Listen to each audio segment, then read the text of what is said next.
14, 13, 12, 11, 10, 9, 8, 7, 6, 5, 4, 3, 2, 1, 0.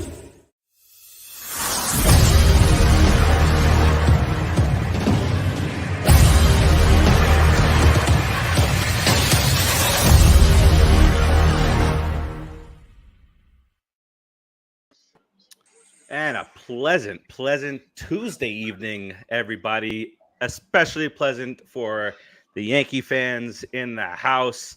Welcome to Unsportsmanlike Conduct, everybody. I am Steve. We got Ed filling in for the time being for mobile Dave, who may or may not be joining us later from his secondary studio. Ed, what's happening, my friend? Been a long time since we've been on a show together. Yeah, it's been a really long time. So glad to get the call. Big night to check it out. Yeah, I'm pretty excited, man. Still pretty jacked up from that one. I don't know why, but we'll get into it. I'm trying to think of some potential reasons. Timmy, my friend, right down there. What's going on, sir? Yeah, Dave was looking a little tired, so we had to go to the bullpen, and Ed was ready. So we said, yeah, come on in. He's ready to go. So he was all warmed up. So he said, bring him in. All right. So I guess there's no other way to begin this bad boy, but by playing a little video here for you. And once we get done with that, we'll come back and we'll talk about it. It's a little bit of news that may or may have not just happened not too long ago. Here we go. High fly ball, deep left. There it goes, soaring into history. He's done it. He has done it. 62. Aaron Judge is the American League single-season home run leader. The AL King. Case closed.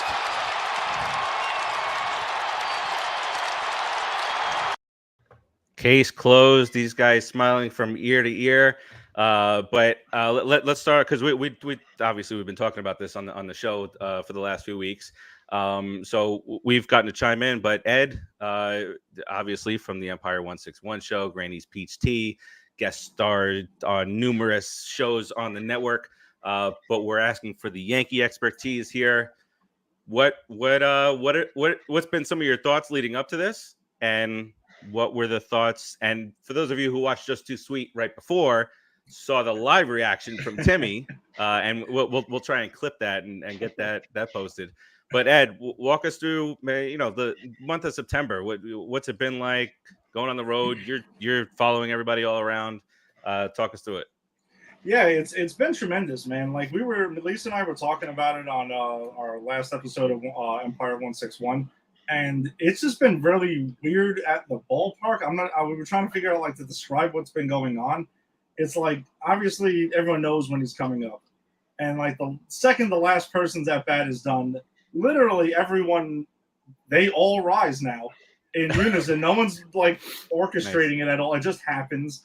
Everyone's got their phones in their hands, which I'm not doing because I'm there's better camera angles from professionals. So whatever. There's a million camera fan videos already. Exactly. So you're kind of all right, I'm just going to enjoy it. Let's just be there in the moment. Yeah. And it's just eerily quiet all the time. It's been like this. It was like this in Milwaukee because I happen to have my trip there. And at the stadium, every game, it's the same thing. And it's just every time there's a pitch out of the zone, there's tremendous booing. It's nuts. It's just so weird, the whole thing. And I was fortunate enough to be at when he hit 60, and then Stanton ended up hitting a walk-off grand slam after that. That was tremendous. That was game. Wow. Yeah, exactly. They came back and won and emphasized it. But yeah, just the whole experience has been strange. And then the next day, because Tim probably may or may not remember this. I was telling Farachi before we came on is I have a history of seeing things get tied, but never the breaking ones. Something always happens where I'll miss that one game and then a record gets broken. So I was this time I'm going to see it. and it didn't happen. And it went on the road, but I accepted it.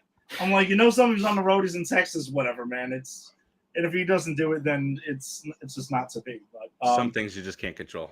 You can't do nothing about it, right? Like, you're in Milwaukee, you're in all these freaking home games. Like, you're trying. Hey, you did your best. Nobody's gonna, slash you down for your effort, man. Oh no, not at all. Listen, the effort's there, man. But like, you just want to be there for it. Screw anything else. You just want to see it. And yeah, and we were talking about the camera angles that I didn't see. So apparently there were camera angles, like with Fox specifically on that Friday night game against Boston, where the guy totally got fooled and was showing them a Pepsi Lounge, and it looked like it was long gone, and everyone at home like lost it. Meanwhile, at the stadium, kind of like willing it, pushing it to try to get out, and it just wasn't. So yeah, it's been crazy. And then like I admit, like there's been moments when 61 was hitting tonight, where I had recently in the last couple of years, like I lost my father, who was a big Yankees fan, and I kind of got choked up a little bit there. Like when it happens, I thought what it would have been like to experience that with him. So, but ultimately, you have a smile on your face because you're like, man, this is it. You got to see it. Like, this is the most dominating single season offensive performance, like that we've seen, like during our lifetime in Yankees history. I mean, because it's not like he's batting 230 with all the power. No, he's chasing a triple crown. Yeah. Like he's got a shot at this, and like he's a 5-tool player. He's got speed, do 6'7", so it's like doesn't make sense that that's happening. Cannon for an arm. He's just doing everything, and it's just been tremendous. And the only seasons I can compare this to are like A-Rod's 07, which gets tainted because what happened with him, sure. Or like Mattingly's 85, like around there. Otherwise, like this is it. It's just incredible. It's stunning. So it's stunning to see. Yeah, it's been. I mean, as a Met fan, you're looking at it, and they're like, Mets don't really have a guy. If you want to count Alonso over the next few years, have never really had a big powerhouse guy like that. We've had Dave Kingman, who hits 203 with 900-foot home runs, but not much of an average. And up until Pete Alonso hit the 53 a few years ago, our record was 41. And it was held, by Todd Hundley, and big name in the Zavala household. It is, it is. So for a Met fan looking on, who does not, we talked about this last time, Timmy. It's tough for a lot of people, but I'm not a. I know what's in the record books. I know what was done. I see this, and it doesn't make me right. This is my opinion, but Aaron Judge is the legit single season home run champion now. In my eyes, you just can't. I won't rehash and beat a dead horse, or as Rodriguez on the Put in the Book show likes to say, beat a dead seal. He takes it to the extreme. But that's just the way I'm going to look at it. I know that there are other numbers out there, but those were tainted, obviously. Moving now to you, Tim. I know that we have the live reaction, but what is this like? Like you said last week, even if it was for the American League, now with Judge having taken over for Maris, you got 62 for Judge, and then it was Maris and then Mantle. So you got your top three. Ruth, sorry, Ruth, and then you mentioned Mantle. But you got the top three that are Yankees in the home run. If you want to think it that way, what do you think? Yeah, I think that's why most Yankee fans were like, "This is the record," because Ruth, Maris, and now Judge are the top three. You can't say that in the National League. You can't. You just as far as I'd love to ignore those numbers and push them aside and just say it never happened, but you can't really do it. But I'm going to enjoy this one way more than I enjoyed Bonds or McGuire. And yeah, well, so the first thing I saw when you'll see the reaction when you watch it. I put my hands up. I was like, yes, and then it was like, thank God it's over. Like it's a relief. Yeah, right. and then as the ball's coming down, I'm like, that's what $45 million a year looks like, everybody. That's what $45 million a year for the next 7 years looks like, landing in that bullpen. And then I saw the guy fall into the bullpen, so that was hysterical. Did you see the guy fall in the bullpen? No, he jumped. We didn't know what it was. Down. He jumped down. Yeah, just in case it fell down. down below. But he's probably in jail with the ball. Right, because you can't jump down there, but they'll arrest you for it. But he probably got the ball. Did the ball make it into the stands, or did it? No, it went right in the front, and that's why the guy jumped down there. He's like, "I'm getting that goddamn ball." Hey, you know what? I'll spend a night. I'll spend a night. He did jump, yeah, for $2 million bucks. Oh, now, here's the question, Ed, because you're the purist. I know. I already know where this is going. Me and Lisa talk about this, but go ahead. Come on. Are you giving him the ball, or are you getting the $2 million? Well, listen, it might be $5 million now. So I heard it was going to be at least $5 million. All right, so if I'm being completely honest, I'm going to see what's offered to me first. Yeah. Before I give anything to anybody or do anything, I want to see. Let's see what's being offered. Let's see what the Yankees are offering. Let's see what Judge is offering, and then let's see what anyone else is offering, and then I'll make my pick. If someone's offering me, but to answer your question, I'm not going to duck around it. If someone's offering me $3-5 million, I'm going in that direction. Obviously, I can go buy my own. I can go upgrade my season tickets to the Legends or whatever the hell I want with that money, and 100 other things forward. So you can buy your own Judge. Yeah, exactly. Whatever, man. I'll go meet him at a meet and greet. No problem with that. So yeah, no, I would. Yeah, I'm 59. I'll probably give the Judge. 60. I'll probably give the Judge. 61 and 60. No, man, I got to make that money. Can't do it. Can't do it. Sorry. I said, listen, you want to touch it, Aaron? Be my guest. Take a picture with it. I'm selling it. Sorry. No, Aaron, you got the money. You can buy it for me if you want. Yeah. Especially next year. Especially next year, you're gonna have a lot of money. It's gonna seem like nothing. Yeah. Just a small percentage of that 1 year of salary. Good.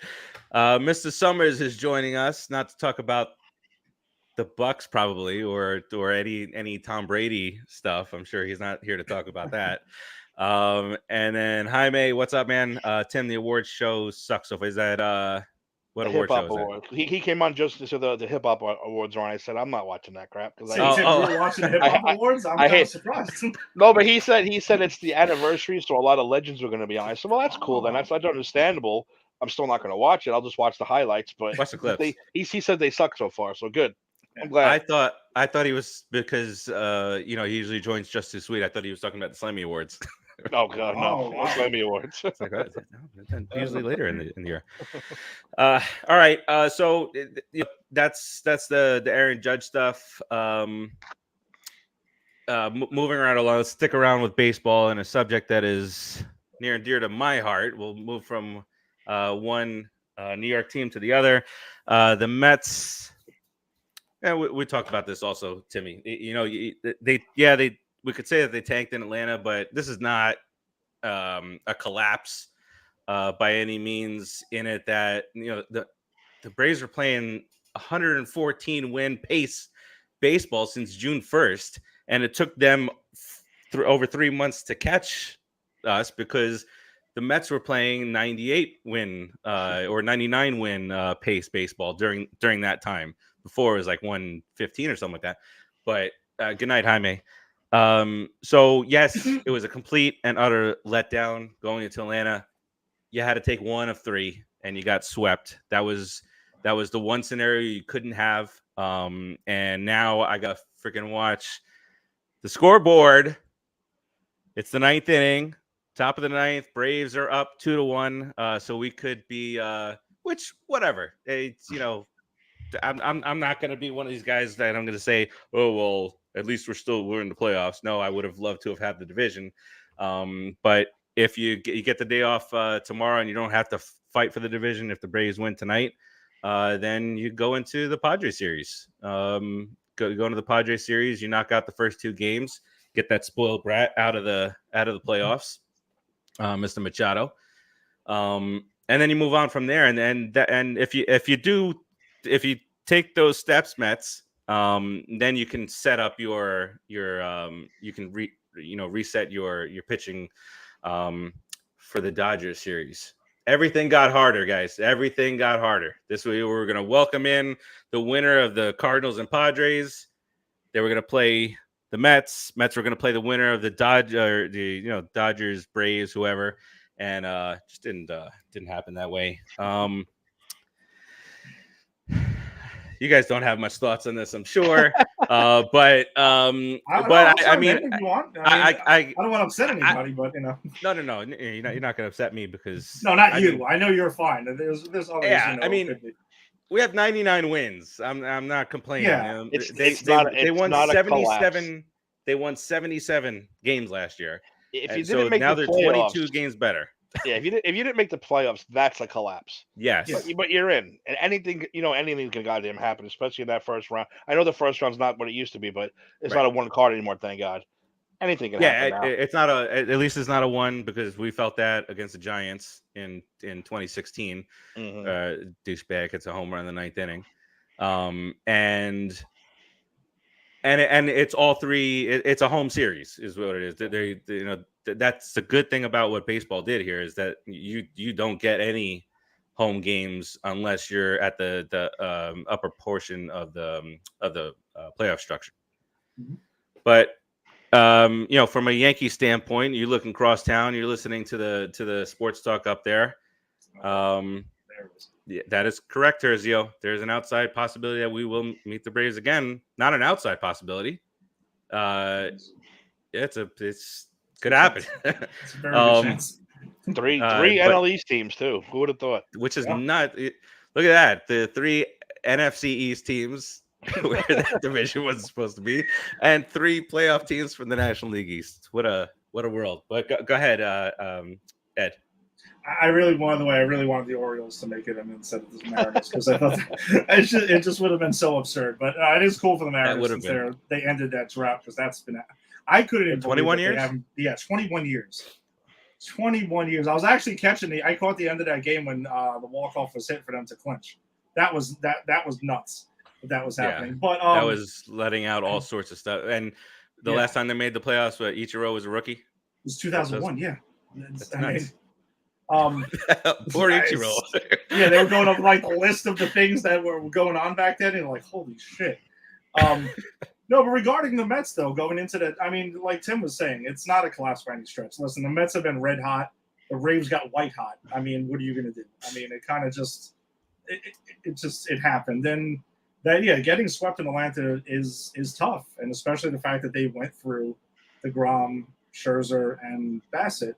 Yeah. I was stunned. I just did not expect that at all. But the Mets are going to be a really, really tough out in the playoffs. Because when you have those 3 lined up, and especially in the best of 3, and you got DeGrom and you got Scherzer going, I mean, I don't see how they lose in the wild card round.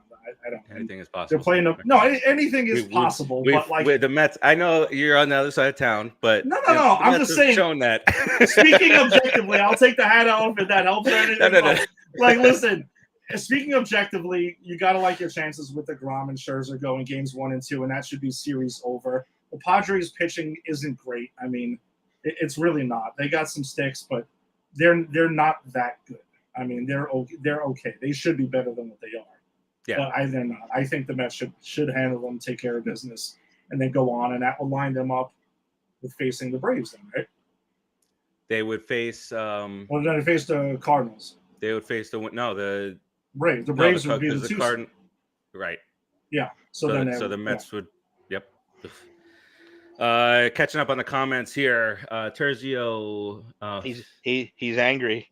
It's not David Cohen. David Cohen, you mean? But he's angry for no reason again. Well, would you want an all Met crew calling the Yankees? I have a guess who I would think I would want him. Like, let's just see: Gary Cohen, Keith Hernandez. Well, Keith is on the IL. I don't know if you heard about this. What was that? Keith is on the IL. Okay. So he fell in Manhattan. Oh no! I didn't know that. Wow. Tore a bunch of ligaments in his shoulder. He's done. Was he visiting Elaine? I mean, I'm Keith Hernandez. Yes. As he's going down. Yeah, exactly. I'm sure that's who we would want calling the games, but whatever, dude. I mean, Well, radio, baby. You just listen to the radio, Terzio. Sync it up. Yeah. Try and do that thing. Summers says, do you think Judge will beat Bond's record sometime or not? Yeah, you want these guys to go through this again? Not it's even one- that, dude. That's crazy. It's once in a lifetime. It is. That's what makes it so enjoyable. If he were to come back with even 55 next year, you're like, dude, that's ridiculous. Yeah. Yeah. You know. So next year if he only hit 40, everyone like Terzio, like, oh, he sucks now. He sucks because he only hit 40 this year. That's what's gonna happen. Yeah. No, That's what he's gonna say. Absolutely. He'll be at Yeah. 38. Oh, he doesn't even have 40 home runs. He stinks. If he starts hitting over 60 homers in a row the last couple of years, I'm going to start getting suspicious of some stuff because we've only seen one guy ever do that. Terzio, Michael Kay is a good announcer. Just don't cry about it. What are you gonna do? There's nothing you can do. By the way, who Just the hell's listen to David Howie on the Cohen? radio. Who's David Cohen? I don't know who That's Cone. I was trying to say Cohen. There's an autocorrect issue when Terzio. Oh, Cone. Terzio's Okay. All right. Well, actually, so the Phillies solidified their spot. So like you said earlier, Milwaukee out. Terzio doesn't like Elton John now anymore. We don't have to do all that. What is going on here? Why doesn't he like Elton John anymore? Because Elton John he's performing. I guess it was in Atlanta. I'm assuming so. But right before he goes into his next song on the set list, he says, you all will be very happy. The Braves just swept the Mets. So now that's he's going for a cheap pop, maybe. I guess I don't even know if I would hope that he's it's an Atlanta thing. Terzio, right, you don't own the team, right? Like you're not on the team. As much as I love the Yankees, I know I'm not freaking Hal Sumner. So. Yeah, dude, calm down. You're gonna give yourself a heart attack, bro. You gotta calm down. Take it easy, man. And it's PG. The Terzio yells at me for cursing. This is why I saw plenty of TikToks of Met fans making TikTok about how they lost and then this and that. I didn't post any for sure because Terzio would attack me, and I had to tell him last time, dude, I didn't make this thing. I just posted it. I didn't make it. I didn't create it. Stop making anti-Met stuff on TikTok. I don't make anything anti-Met. I'm not anti-Met. I'm not anti-Met at all. I'm anti-Red Sox and Cowboy and Astro. Astros have moved up the list big time. Yeah, I bet they definitely won past a lot of teams. And it's gonna be more this year because you guys are gonna meet in the ALCS. I hope so. I do want them, so I hope so. So you guys are gonna face the for everybody watching, you guys as the Yankees, you guys will play the winner of Cleveland and Tampa. Yeah. Any preference there? I know Tampa's got to be a pain in the ass. Tampa's a pain in the ass. I wouldn't mind actually getting them back for 2020, but I don't know. I mean, like against Cleveland, Cleveland's the better matchup. For the Yankees to go ahead, yeah, Cleveland would be the better matchup. The Rays, you face your division 19 times a year. You're kind of just like there's too much familiarity there. So if I had to pick, I would pick Cleveland, but there's a little revenge I'd like to get on Tampa. So for sure, pebble in the shoe. It'd be nice to beat Tampa and Houston. It'd be nice to beat both of them. Oh man, that would be fantastic. Tampa, Houston, Dodgers. Yeah, let's go. That what you want? That's like that's the revenge tour, Yankee revenge tour. Yeah, why not? 1 out, 2 out now in the bottom of the ninth. Marlins, you son of a bitches! You can't. I was telling Ed right before I can't get me to 70 wins. All I'm asking for is 70 wins. It's always the Marlins, dude. It's always you should hate the Marlins. Opposite this time. But you should hate the Marlins more than any team in history because it's always them who screw you guys. Always, every time. They win 60 games a year, but somehow they screw you every year. Bunch of dirtbags. All right, 1 out to go. Bottom of the ninth. Oh, so if the Braves win, they clinch. Yeah, if the Braves win, they clinch. And the Mets 7 run. The Mets are leading right now. Been for nothing, huh? I'm assuming the Mets are up right now. Yeah, they put up a 7 spot in the first inning. Oh wow! Okay, so they jumped out. They're doing their part, but no longer is. Look, they're showing fans at City, I almost at Shea, watching the Marlins Braves game in the suites. I'm shocked they're playing with the weather around here. The weather's been pretty crazy over here. It's So nasty. Game one, there was like 100 people there. It was like 50 degrees. Like it was also it was bark at the park. So they had their dogs out there in sweaters and stuff. Yeah. Oh, wow. Why? But why is TBS the Brave station? Are they still the Brave station? I haven't seen them on there in forever. No, I don't. I was gonna say, because why are they showing Astros Phillies if the Braves are about to clinch a division? It doesn't make any sense. But yeah, you're true. I haven't seen them on there in a while, which is thank God, because the Braves announcers. You want to talk about announcers, Terzio? The Braves announcers were just like fucking. They're like a sedative. Yeah. Oh, the Braves are they are the worst group of people I've ever heard in my life. They're pretty rough. Terzio says. I don't know. Sergio says a few months ago you did a show, Steve, and I told you Kelly Jansen's the guy that I feared the most. I don't know if he's getting the save right now. It's 1-2, but he's got like an ERA over 6. Kelly Jansen's not great. Even though the Braves have been lights out, he's got an ERA up over 6 for the last 30 days or so. All right, let's get into some football talk here. Let's get into a little Tua talk. Foul ball. Jesus Christ, they're just messing with me at this point. So Tua, I don't know what they're doing to this kid, but a couple weeks ago, he falls down in that Bills game. They say that it was a back situation. I don't know how that's a back situation, to be honest with you. Opinion, obviously, I'm not a doctor. But he's obviously stumbling, falling down. That's the end of Brooklyn Nine-Nine, and me and my wife always say it. It's at the end. It's like not a doctor, not a Doctor Productions or something. And then fast forward, and he gets put right back out there 4 days later and gets absolutely blasted, suplex style. And now, and Amazon, do us a favor. You don't have to show the replay of it 87 times of, his fingers like curling up and whatnot. It was obvious that he was concussed from the very beginning. He was twitching. But now they're talking about revamping the concussion protocol. And, Tim, there are football players this week that have said it's very easy to pass the test, because they do a litmus test at the very beginning of the year, preseason, and all you got to do is act a little frazzled in that one, and then when you get tested after a real concussion, you can be at that level or better and be able to step back out in the game. So I don't know what the NFL has to do, but it was pretty clear and obvious. It's not an instant replay, but it was clear and obvious to me that they took a few steps. The NFL has taken a few steps back over the last couple of weeks when it comes to concussion and caring about their players. So, Timmy, what do you think? And what did you think when he got suplexed like that? First of all, anyone who's trying to beat a concussion test, you're a fucking idiot. Yep. You're a moron. It's not like it's like, oh, I hurt my pinky. I want to get back out there. Tape it up. Oh, I hurt this. Tape it up. I can go. This is your head, dude. You're gonna die.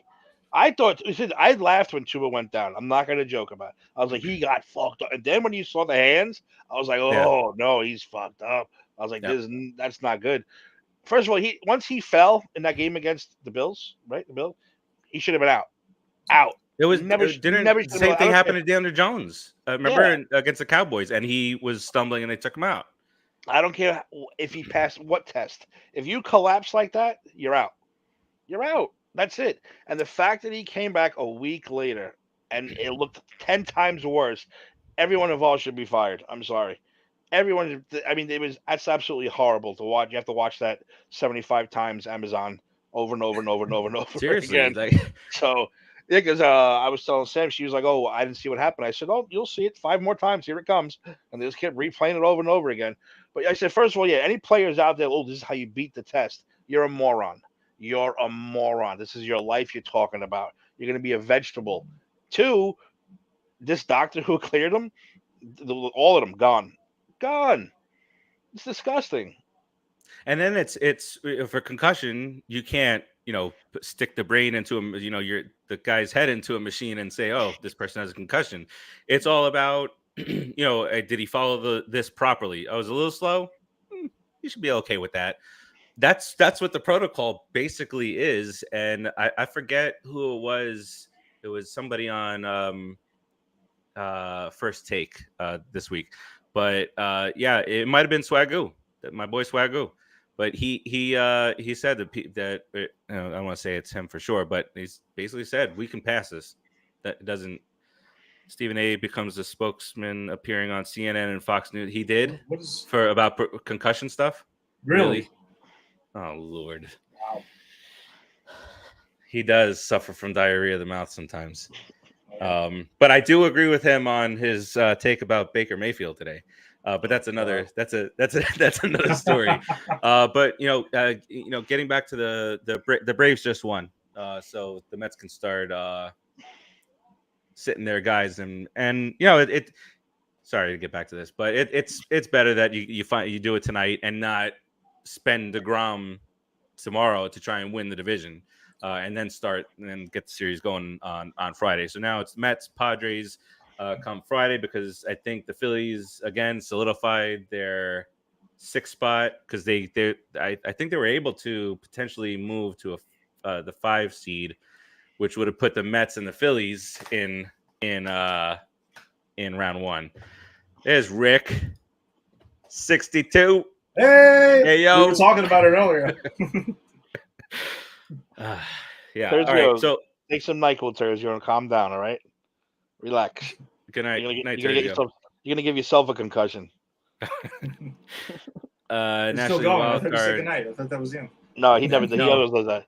He'll say goodnight 7 more times, and he'll come back with something. No off day. It's just as a regular 3-game series, Terzio. Yeah. It'll be Friday, Saturday, Sunday. All right, back to Tua. The head coach talks. He got a phone call the night before from Tua, and he got so concerned. And I just don't know. They brought up a situation back from Ryan Clark's days with Pittsburgh, and Ryan Clark has sickle cell, and the Denver air is not kind to that particular disease. So after the first game that he played out there, didn't go well. The doctors cleared him for another game in Denver, but the coaching staff said it's best to sit this one out. If we lose the game because you weren't in there, we lost the game because you weren't in there. But it's better to have you around. Now, if a coaching staff and a ownership of a team can have the common sense for that, what the hell's wrong with the Dolphins? Well, we know there's some Dolphin issues down here, Ed. But so now the Dolphins, now you got all this stuff. Now you got the old coach with his allegations. You got the tanking allegations, getting paid to tank, and now you got this. So it's not all in the same realm, but it's all like decision making skills. Whoever's making the decisions with the Dolphins needs to kind of go. What do you think, Ed? I mean, I look at ownership. I would start there and then trickle your way down forward, because they're draft pick. He's suspended. Yeah, exactly. That's where you got to kind of look to for your leadership, and their leadership apparently sucks, and everyone else keeps following suit with all this crap. So, I mean, that's what you can't do. Did you see Ryan Fitzpatrick pretty much confirm that Tank for Tua wasn't a real thing? If just in case you didn't know. Oh wow! I didn't see.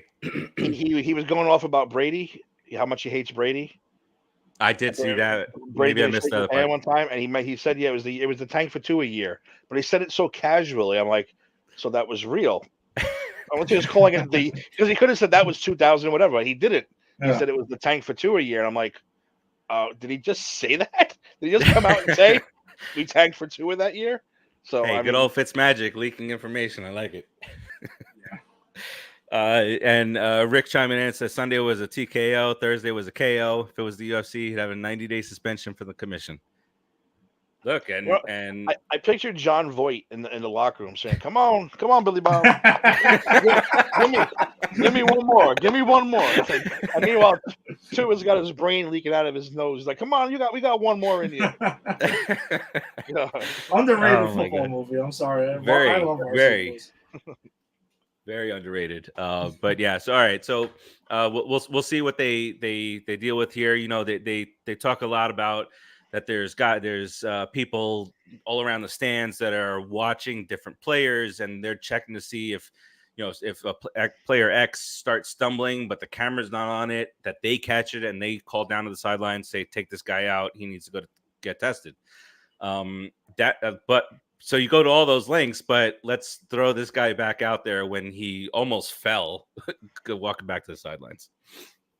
All right. And then there was another guy, can't remember what game it was, but another guy that got his head rattled, and he came right back into the game.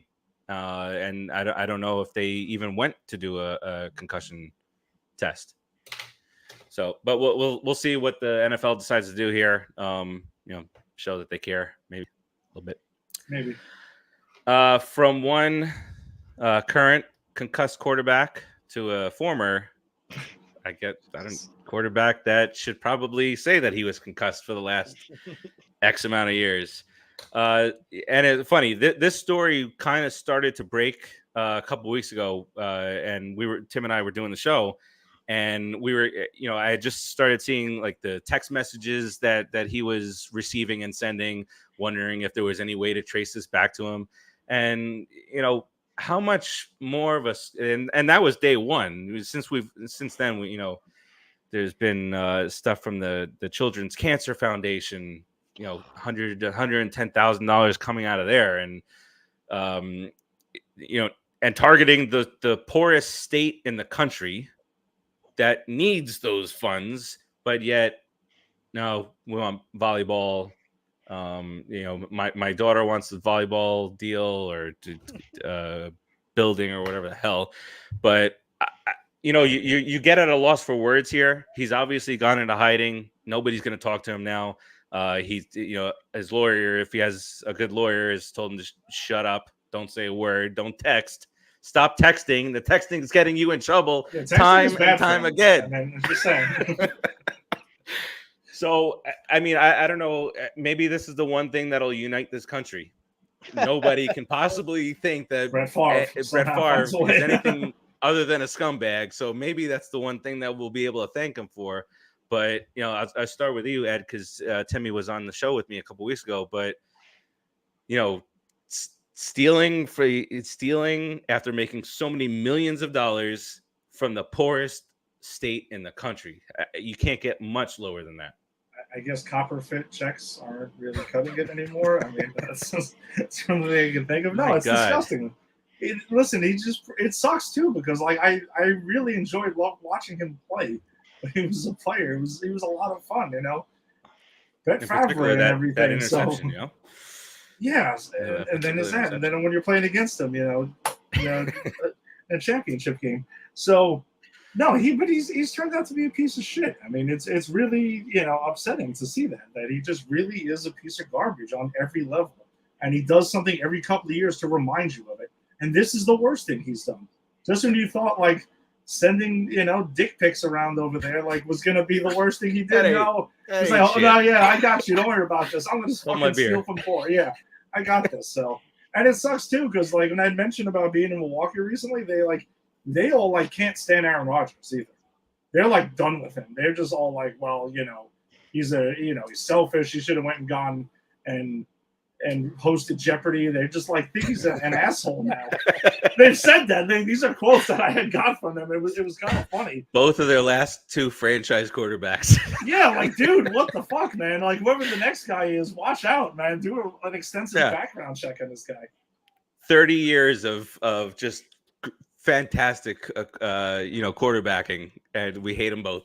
Douchebags off the field. That sucks, man. That really does have to suck. Oh my God.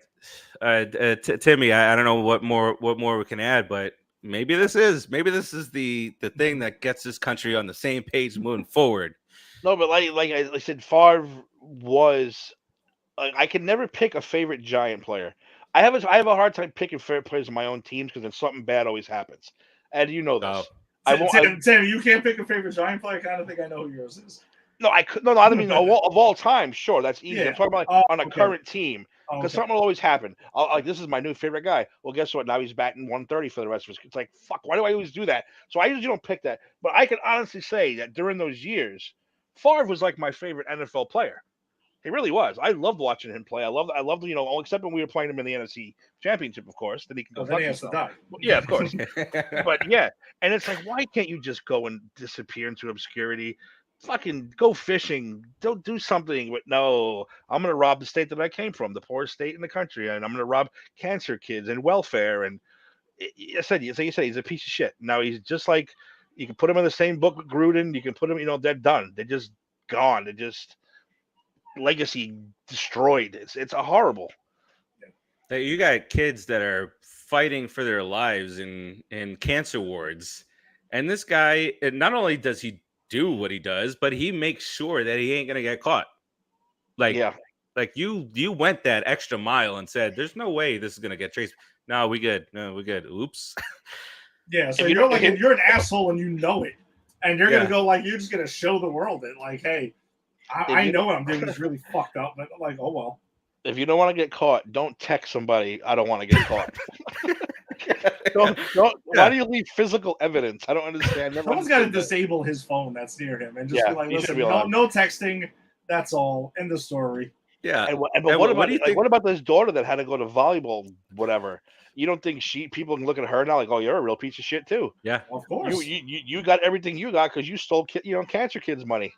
I'd feel bad for his kids. That's terrible. Horrible, man. I'm tired. Wow. I'm tired. What do you think? What's whatever the woman's name was at the place that that was sending the money? Her name is Liz, or whatever. What happens at that point? The news breaks. Brett looks up, sees this on the TV. What does he just text Liz ? Like you said we were good. You said it's gonna get traced back to me, but it just did tenfold. We were all good. All right. I don't know if Mobile Dave is gonna make it. He hasn't reached out or anything. But let's go into a couple of the better games this past week. Really quick. I know Ed, you haven't been watching as much as you'd like because a certain Yankee was something doing was going on. I mean, something crazy. Yeah. But first of all, obviously we already talked about the Tua thing. The Bengals come back and they beat the Dolphins. Dolphins have been impressive this year, but I don't know. It's going to be Bridgewater for this week. I didn't think Bridgewater looked too terrible last week, but again, he was just going to get thrust in there. I don't know what it is about Tua. He can. I just don't know what it is about Tua that I just don't. Is it maybe he's a lefty and he just looks goofy throwing the ball? I don't know what it is, but all of a sudden, and Tim and I have talked about this, but all of a sudden they had kind of anointed him after that the Ravens game. But if you've been watching the NFL all these years, even 5 years, that a lot of quarterbacks' numbers are inflated when their team is down by 20 points in the second half because they got to throw to get back into the game. Now you got two of the fastest in Waddle and the Cheetah. So doing that tires the hell out of their defense. And you could tell in that Ravens game that with each play, their defenders that were trying to shadow these guys, they were just getting, dusted. Okay. I had to remind people that Mitch Trubisky once threw 6 touchdowns in a game, and now he's benched again. The third team that this is the third team that he's going to get bent. I don't know, Buffalo, you can call it a benching. He was just backup. He was the backup. Yeah. It came in for a game. Did any of you guys watch the London game? Yeah, I did see some of it. Okay, so the double doink, out there on that final field goal attempt. I gotta applaud the London crowd, because the London crowd gets up for no. It doesn't matter what teams there are. Sometimes we'll send like Jacksonville, and when Jacksonville's not too good, which is most of the time, and some other bum team over there. But whether it's elite, NFL franchises like this coming weekend, or if it's like a double doinker. Falcons over the Browns 23-20. Nothing crazy going on there. Buffalo beat the Ravens. How'd that go over in the Tabala household? Well, they were out. I kicked them out. They went because Giants Bills played at the same time. We can't have both going on. So they went to the bar. I stayed home and watched the Giants. So that's the way to do it. Yeah, it's fair. It's better than fighting. Doing the flip back and forth of the TV. Yes. The commercial. No. Tim, I'm gonna have to recommend to you what Angie ended up solving that problem for us.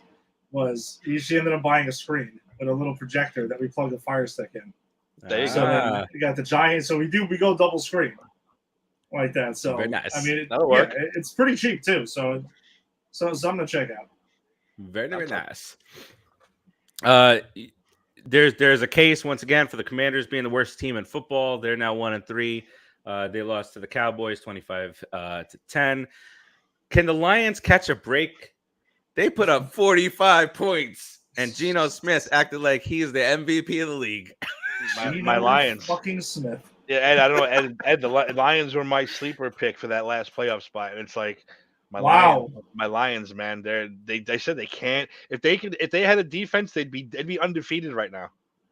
They're putting up 30, 40 points a game, but they can't. They put up 45 without. They put it up without DeAndre Swift was out and St.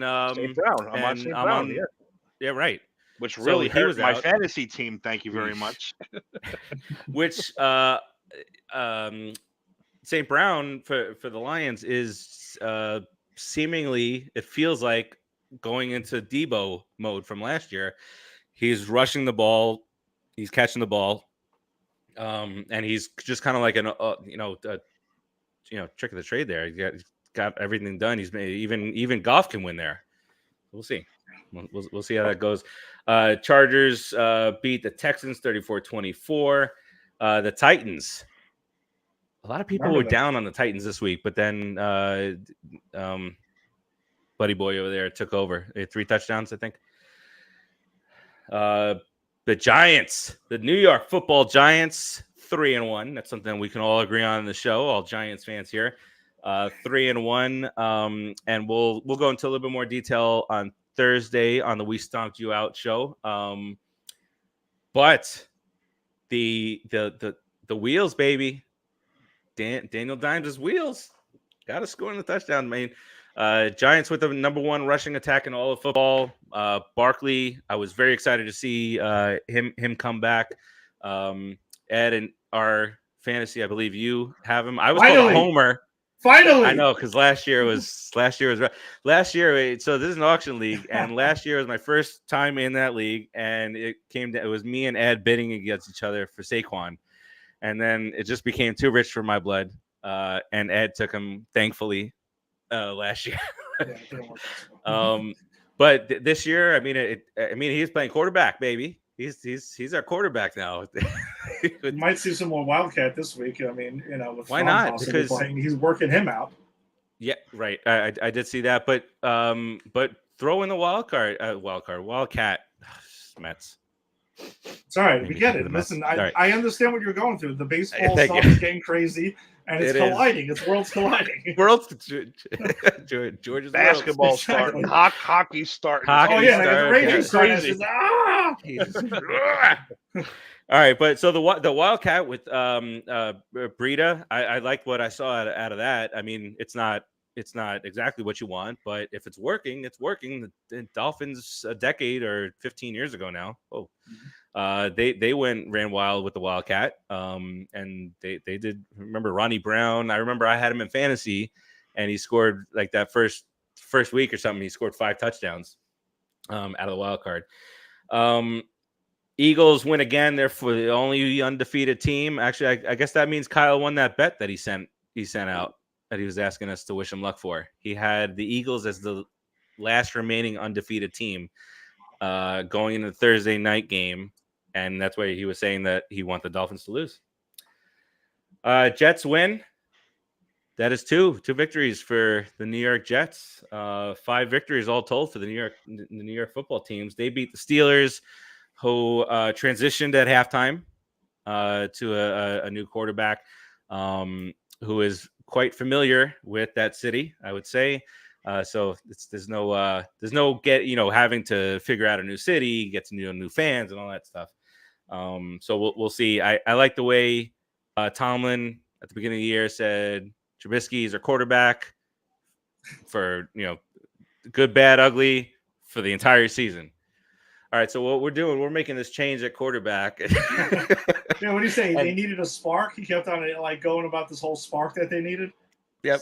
Yeah, and then he said, first and foremost, I want everybody to know this is not a complete reflection on Mitch's performance. It's a part of it, but it's not directly. Dick.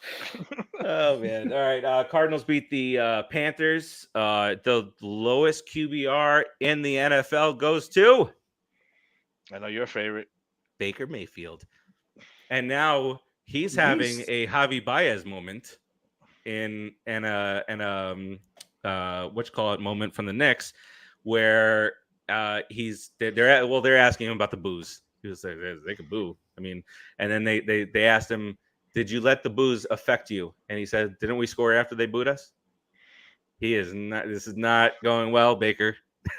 And Stephen A. Smith, I mean, if you're not going to play well here, he didn't say this part, but there's another quarterback who's coming back from injury in the next couple of weeks. And if Baker can't do it, Sam will step in and see if he could do it, Mr. Darnold. But yeah, didn't he say something yesterday I thought I heard it on the radio this morning where it was something along the lines that they were asking Matt Rule about it, and Rule's like, yeah, like Baker's our guy and stuff. He's going to be our starter. But then he just throws in, yeah, Sam's not cleared yet, so Baker's our guy and everything like that. Yes. I'm like, oh wow, Jesus, that's yeah. By the way, as Giants fans, how happy are we that Matt Rule wasn't the guy? I mean, don't get me wrong, we've had a shit turnovers since that year, but he is not a good coach. We thought he was the guy. We thought he was the guy, and then he's not a good coach. He's making terrible decisions on the field. So you know what? Bye. Well, Matt Rule, then it was like, Baker went ahead and was, we passed on Sam Darnold, who's on his second team and a backup quarterback to the number 1 pick in that same draft. So I know the Giants get killed for drafting Barkley at 2, which I get the idea of it, but now when you look at it overall, you're like, wasn't that bad? I mean, no, really, if he stays healthy, it's going to be one of the best picks we ever made. Yeah. Now, listen, they could have had Josh Allen, which, would have been nice. Lamar Jackson. Yeah, but again, Josh Allen behind that offensive line, he might be dead right now. Oh yeah, that's also true. Yeah, Josh Allen might have been retired from football right now. Yeah, and Mitch Trubisky would be the quarterback in Buffalo. Yeah, Lamar Jackson might have to try to rush for 5,000 yards or something like that. A friend of mine who's a Commanders fan for his whole life too, so he's not like a bandwagon guy. But he texted me on Sunday, "All that Daniel Jones is, MVP. I can't believe you haven't signed him to a 5th-year deal." He's being a bit of an asshole and but it was funny. But then again, like as a realist, 5 minutes later I get a text. He'll be a Redskin in 2 years. So I started cracking up laughing. I was like, all right, yeah, I know you're just busting balls now. But yeah, it was pretty funny. And by the way, you hear that the Commanders, who I hear so many different nicknames, they call them the commies now. I saw that out there. I like that. So that they I guess let a Jimmy G trade kind of go by the sideline, no pun intended, in favor of Carson Wentz. That makes a lot of sense. Take a few seconds to let that sink in. Nope. Say what you will about Jimmy G, but the guy just keeps on fucking winning. Like he keeps winning. winning. For the most part, it's inexplicable. It is, but look, just for an example, yesterday he hit Debo, and then Ramsey completely missed just missed on the tackle, Yeah. and then Debo's gone. So you got playmakers over there, and Ayuk is starting to play better. So I don't know, the 49ers defense is stacked. So you have them. So My my NFC pick. I told you it was my NFC pick. I got Bills 49ers in the Super Bowl. Oh wow. Yeah. Patriots lost to the Packers in overtime 27-24. Let me ask you guys, when it comes to Rodgers and the Packers, do you think there's any concern that they were just able to barely kind of scrape by the Patriots? Especially what's this guy's name? The third quarterback, Jazzy Jeff. What's his Jazzy Jeff? John Moxon. Bailey Zappi. Zappy is his name. Zappe. You thought I was like, you thought I was going outlandish, right, Ed? That's no, I kind of thought you did. I was going to ask Tim, is this George Zip? George Zip, there you go. His first name is Bailey, last name Zappe. So Bailey Zappi was the quarterback. Is Zappe or no? They Zap? called him Zappe. It's Zappe. They called him Zappe on air. He's a guy that should be playing up in Boston. See, for a while I'm thinking that'd be a cool name. Like you throw a touchdown, like you got zapped. But now if it's Zappe, it's like, oh no, that sucks. That's terrible. Yeah, it kind of takes it away. Well, yeah. So and him and Mac Jones, they look eerily similar. Both look like they're 12. Brian Hoyer, obviously, he can sling it, and Belichick, I'm sure, thought that would be fine. But he goes out with a concussion. So it's big time concussion city this week. I know no one's really a big fan of him, but anybody see Colin Cowherd and his theory that Bill Belichick is purposely ruining the Patriots for his exit? No, I didn't see that. I'm gonna be honest. I feel dumber from knowing that. Drafted a mediocre quarterback in the first round, spent a whole shitload of money for average players. He did he put all these things out there that Belichick let Josh McDaniels go after grooming him for fucking 15 years or whatever. He's saying this is all part of Belichick's exit strategy, and he's going to leave the Patriots in shambles. And where is he going? Does he's retired. He's retired. He's going to be like Thanos. He's going Brady and Belichick last year. Brady and Belichick last year, this year. I'm putting it out there. Well, I'm stamping it. You want to talk about Brady real quick? Obviously all the news coming out today that they've both hired divorce lawyers. If this is truly and only about this year, Tom Brady's not the sharpest knife in the set, right? If it was like, if you go back, we're done, and you go back after winning all these Super Bowls, and you didn't fail in Tampa, you won a Super Bowl there the first year. You showed that you could do it, without Belichick. And Gisele Bundchen says to you, "You go back, and we're done." Obviously, you're Tom Brady. Get whatever. I'm sure he'll bounce back. Okay, I have a feeling. but look at him. No, he's like this frail old man. He looks weird, now. Right? Like he does. I can't put my finger on what it is. His face looks like sunken. It looks like he's depressed from his marriage going sour. He looks done. He just looks done. Like, I'm done with everything. I'm done with everything. Just think maybe the TB12 is just gone. Like he's eating leaves and like grass now, like just out of the ground. He's doing fucking yoga with Aaron Rodgers, just just sitting in a corner all depressed and shit. Yeah, he does. He looks done. He looks like he's done. Like even with answering everything. questions. Well, guys, it's a long. Because the average answer is it's a long process. We will come together. All the typical answers. Defense played well. I gotta be better. So that was some of the breaking news today. Couple more games from Sunday. Broncos lose to the Raiders. Broncos now 2-2.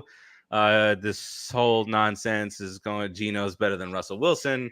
And that I swear to you that I promise you that was out there. Oh, I believe you. I just can't believe someone would actually think that. But and that's Seattle clearly not just won it. They clearly won that trade. Is what's being said out there now. Now I know I get all the picks and stuff, but you're 4 games in to a new team, all this stuff that goes along with it, and he's not had an opportunity to cook. He's also been a little weird. But Unlimited. Little what is this? Mr. Unlimited. Yeah. Mr. Unlimited. Listen, I remember I'll never forget where this is a moment, and it's unfortunate that this is a moment that I'll never forget where I was, because I was like, what am I listening to right now? I was listening to Bill Simmons' podcast during the pandemic while I was doing the lawn. And I'll always remember it because he said, listen to this wackadoo video that Russell Wilson put out. And he goes off on this long, I'm Mr. Unlimited. And I put out, I'm like, what the hell am I listening to? This is Russell Wilson going nuts. It's like... And I don't know if you heard about it down there, Steve, but I know up here, I'm sure Eddie, you heard it. They tried to make Eli out to be the bad guy for the with that Russell Wilson thing. Saying, the punter is better than Russell. And I'm sitting there going, that's not what he said. I was watching it live. He was bitching about the coaches not going for it on 4th and 1. He said you should have gave the punter all that money if you're not going to go for it on 4th and 1. But no, exactly. the media was like, oh, he's saying the punter is better than Russell. Yeah, I'm like, no, it's not. That's not what I know. It's Eli Manning, guys. I had people saying Eli Manning thinks he's all that. I'm like, no, stupid. He was misquoted. Don't you get it? He was misquoted. It's not what he said. I was watching the goddamn broadcast when he said it. Eli Manning is not a confrontational guy. It doesn't feel that way, but he seems like, if I didn't know better, I would think Eli smoked a lot of weed, man. Honestly, unless it's Tiki Barber, he's not very confrontational. No. Yeah, or signing the wall in the locker room in Cowboy Stadium. The big game was the Sunday night game, Chiefs and Bucks. The Chiefs, even though it was 41-31, it wasn't all that close. But they thoroughly dominated out there. They lost to Chiefs, but it feels like they haven't missed a step. And I'll toss it over to you, Ed. But it feels like, this guy, first of all, he's taking jump shots into the end zone for touchdowns now. He's just tossing things up there. But he's showing what he could do without that guy, Cheetah. He's spreading the ball all over the place. He's utilizing the backs, and the money that they saved by not having to sign Cheetah, they clearly use it on the defensive end. Which they needed badly. And exactly. So what's it like in, Chiefs are 3-1. This is not uncharted territory. Lost to the Colts. Kind of look past that. Yeah.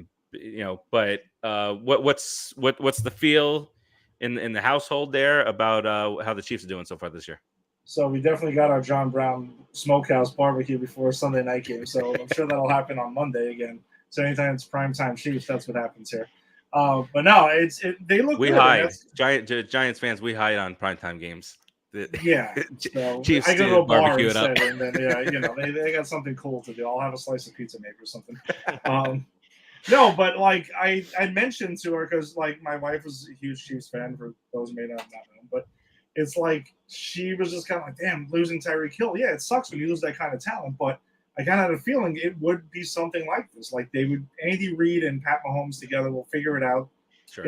And they would just go ahead, and now he's just spreading the ball. He might be more dangerous now than he was before, because he's not locking in on Tyreek Hill and hitting these home run plays all the time. I mean, obviously Kelsey's his main target, but he's able to spread it around now. And they also got guys like that kid Sky Moore that might end up being something as well. He's just got all these weapons around him now, so they could be getting better. Remember, he apologized to fantasy players for drafting wide receivers because he said it's going to be somebody different every week. He said, I fell for some of it. On one of my teams, I had Sky. Both of my teams, I had Sky Moore, and then one team was Juju, and then it was Mark. And now I ended up dropping everyone except for fucking Juju on one team. So I have Juju. I also have Allen Robinson in one league, who Matt Stafford clearly hasn't been introduced to yet. So, I mean, I got to think that the Bills and Chiefs are just, again, on another collision course for the playoffs to Yeah. settle out the AFC again. I mean, they I don't- seem like they're above everything. The amount of injuries with the Bills is a major concern, though. They are fucking hurt. I mean, I mean, they played good Sunday, the comeback, but I think that was more of a Ravens sucking than the Bills really, putting it on their throats because they have a lot of guys hurt, man. Ton of guys. They had 4 guys. Well, against the Dolphins, they had 4 guys hurt, and the Dolphins are a better team this year than they've been. Dude, And, we said it. The Miami Sun is undefeated. The Miami Sun is the MVP of that game. He was knocking off both teams. 120 degrees. Miami Sun was like, nope, I'm knocking you both off. You're not drinking water? Goodbye. You're done. No, that's when everybody's on the sideline with the oxygen. So, I say you gotta start pumping IVs into people and shit like that. yeah, for sure. Yeah. I mean, you just walk outside and you start sweating down here. Imagine playing on a football field. A 350-pound guy with all this equipment on. No, That's nuts. All right, and then the Monday night game yesterday, the Rams and the 49ers. The 49ers have the Rams number, and knowing that, I still took the Rams plus 1.5 for some stupid reason. But God, the 49ers, they're going to get to a point now. It was iffy with Trey Lance. Unfortunately, obviously goes down. But in the end, I think it works out for the 49ers from a football point of view because you got Jimmy G. He's a lot smarter with the ball for the most part. That's the guy that you want back there. He's done it in the playoffs. He's beaten the Packers every single time that they played. So they win 24-9. I was only off by 14 points. That's the moral of that story. So we head into week 5. Dave will not. It doesn't look like he'll be joining us for the world famous. He's done. World famous Pop Culture Pros picks here. Ooh, I like picking live.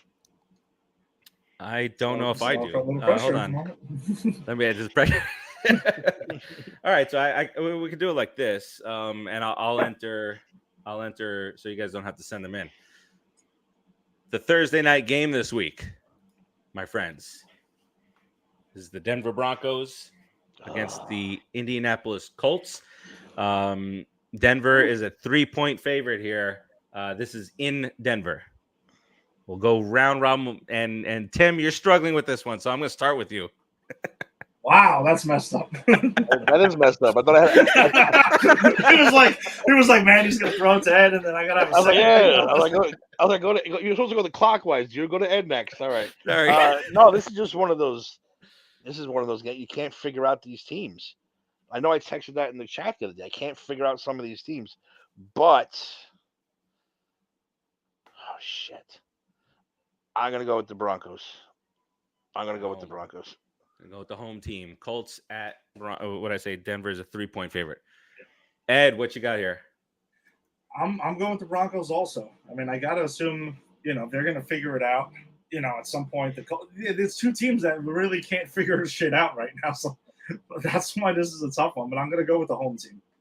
Pretty much, I'm gonna go ahead and I'll go. That's it. That's right. When it's tightly wound like that, we go with the home team. Yeah. I bet you any money that the Colts get shut out in the first half, score 30 in the second half. They do that every freaking game so far this year. All right, and then we'll see. Jonathan Taylor's looks like he's. I mean, it's really early in the week that we're doing the show this week. It's only Tuesday, but he's saying I'm ready to go. I'm ready to play. So if you got him in fantasy, just keep a watchful eye on that one. I'm gonna go. Didn't you keep him in our league? I did keep him right? I'm pretty sure. I was like, I know you did because you scooped him up last year, and I'm like, yeah. I had my keepers in that league are Mahomes, Jefferson, and Taylor. But Jefferson disappeared for a couple games. Yeah, but it is what it is. Still can't find DJ Moore, so. All right, next game up is our game. Sunday morning. You could look at it a couple different ways. It's a Sunday morning game. We'll get it out of the way, less stress for the rest of the day, more focus on betting and winning some money. But Giants at the Packers in London. Green Bay is an 8-point favorite here. Start off with you, Ed. don't want to do this, man. But I got to go with the Packers. I got to go with mine, not with the heart, man. Come on. Like, the Giants are going to struggle against the better teams. This is going to happen. I would love to be dead wrong. No, Ed, they're 3-1. I really want to be dead wrong. They're going 14-3. They're winning this division. Yeah, I got to go with the Packers, man. I'm sorry. And I actually don't think it's going to be particularly close. So you think they cover? Yeah, I think they cover. All right. Yeah, that's true. We can talk about it. Yeah, I love to talk about this. So yeah, I think the Packers are going to cover the 8. All right. Timmy? Yeah, I'm going with the Packers too. With the uncertainty of Daniel Jones now with the ankle, I mean that Wildcat Saquon's the quarterback. Yeah, that shit ain't gonna work. I'm sorry, that shit don't work for 4 quarters. People sort of figure it out real quick. Yeah, the uncertainty with him and the fact that we still don't have a single receiver to throw to, I'm gonna go to Packers. Oh my God! And did you hear all that crap yesterday about Beckham visiting the Giants? Please. No, not only that, it wasn't. He was visiting friends. He was stopped by, said what's up. He didn't talk to any of the brass, and the front pages are like, "Oh, Odell meets with former team. Intriguing." He's signing with a contender if he's signing with anyone this year. He ain't gonna sign with the Giants. It'll be the Rams. It'll be the Rams or Buffalo, and that'll be it. Did you see Diggs at the end of the game? When he was waiting for the game to finish, and I guess there were fans that were taunting him behind. So they show him he's just watching. I guess the field goal go up, and then I guess when he hits, he turns around. He says, "Go the F home, bye. Go the F home, bye," and he just walks away.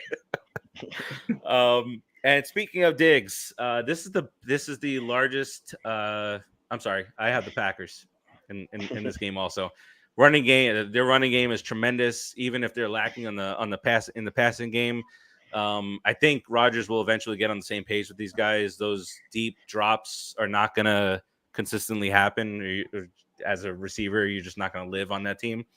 But they're on defense, they're great. I think Saquon gets his, but I don't see how we're going to put up enough points to beat them. This is the biggest spread of the year so far. The Buffalo Bills against the Steelers. The Steelers head into Buffalo, and it is a 14-point spread here that the Bills are favored by 14. I'm going Buffalo, and they're more than capable of covering this game, obviously, and I think they probably do. I think that this is a thumping.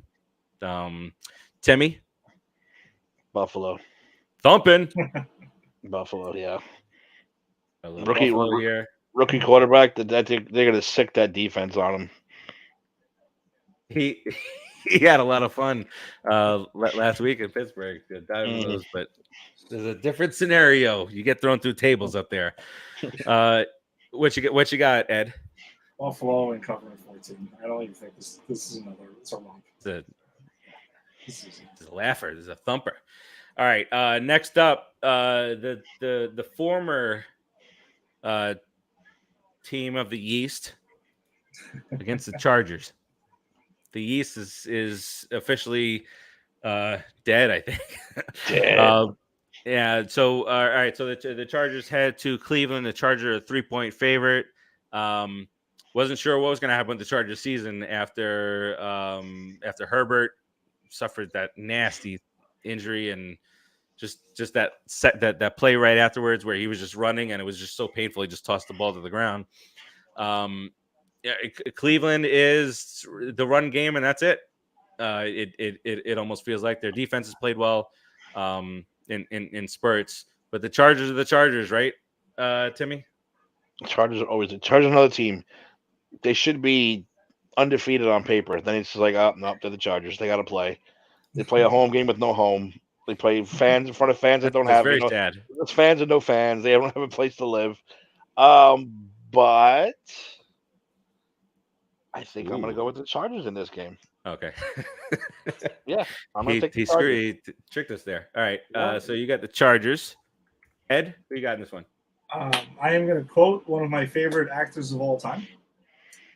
Goal, Chargers, goal. to go with the Chargers in this one to cover the thing. Yeah, it's 3. I'm going with the Chargers also. I think they're too talented. Not that we haven't seen the Chargers just kind of like self-implode. Nice But, to see Keenan Allen play in this one if that actually happens. Yeah, for him to come back and Eckler rewarded fantasy owners for the first time this year with 3 touchdowns. Had not done much before that. Feels like a lot of running backs are just kind of falling flat on their faces early going here in fantasy wise. What do we got next here? We got Jacksonville and the Houston Texans. Texans head to Jacksonville, and Jacksonville. When was the last time they were favored by this many points? Favored by 7 points here. And I'll start with you, Ed, on this one. I'm going to go with the Jags to cover the 7 and bounce back.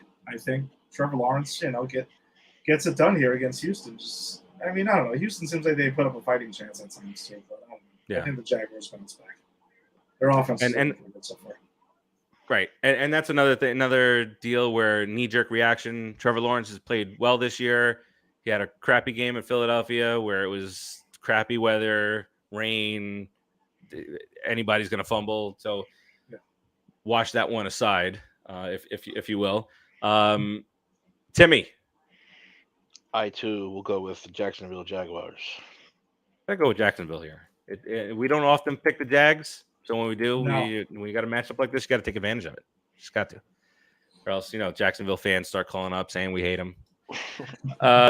Vikings and Bears. Bears head to Minnesota. And Minnesota is a 7-point favorite here. The Bears probably before last week were the most fraudulent 2-1 team out there. They did this to me last year, didn't they? Or the year before? Really down on them, and they win for odd reasons. But this one here, I got Minnesota. Timmy's favorite quarterback plays for the Vikings, and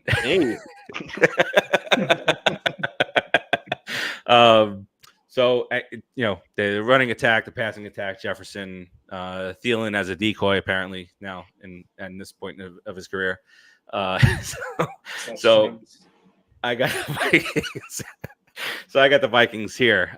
Go back counterclockwise, Timmy. Who you got here? I got Minnesota. The Vikings of Minnesota. Everything. No, I'm going with the Vikings covering the 7. The Bears suck.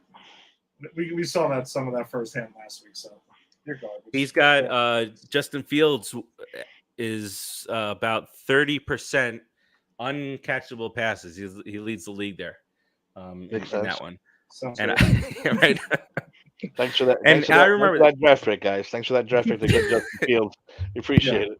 We definitely appreciate that. But it was funny after the first game of the year. Remember that monsoon that the 49ers and the Bears played in, and it was Fields and it was Trey Lance, and everybody said that Fields is showing why he's going to excel this year. He made plays while the other rookie quarterback couldn't make the plays. 30% inaccurate passes. 30%. That's a lot. It's pretty hard to do. And on the flip side, on the catchable passes, Daniel Jones is number 5 on catchable passes. When you got these receivers that are all these rookies and can't catch the ball, Slayton give the man some Gorilla Glue, put it on his gloves. Don't throw it at stone hands. Man, thankfully those pass interference on that. Oh, remember the chat after he caught that ball. I said, "Holy shit! I forgot we still had him." And I literally forgot that he was still there. I was like, Good "Oh my god, him out there. We still have him. Good to see him out there." All right, let's move right along here. Next up, Lions head to the Patriots to face the current I don't know what coordinator on the Patriots that used to coach the Lions, that used to be a defensive coordinator for the Patriots. You follow all that? What is Very going good. on? What the hell is going on over there, man? Lions, Patriots, New England, 3-point favorite here with Zappy, that quarterback. Now, I'm going to start with Timmy on this one because I feel like you're going to go the Lions way here. Yes. Well, ever since Colin Cowherd said that Belichick is ruining this team on purpose, yeah, I got to go with the Lions now because we all know Colin Cowherd is the voice of reason in the sports world. No, but I said third string quarterback. The Lions are a good. They just can't get their freaking defense together, man. They got to be averaging 30-something points a game, no? At least Against the Eagles, they put up 35 or 36 and lost. and That's what I'm lost. saying. They put up 45 and lost to Seattle. That's what I'm saying. So, So if they get their defense together, they will make my prediction come true. But I will take the Lions to win this one. Voltron. Did you see the back and forth between the New England press and Mac Jones and Bill Belichick last week? They asked Mac Jones about his own injury, and he says that's got to go through Belichick. I can't. He's going to tell me how I feel. So then they asked Bill Belichick at the next press conference, and he says, "What do I look like, an orthopedic doctor?"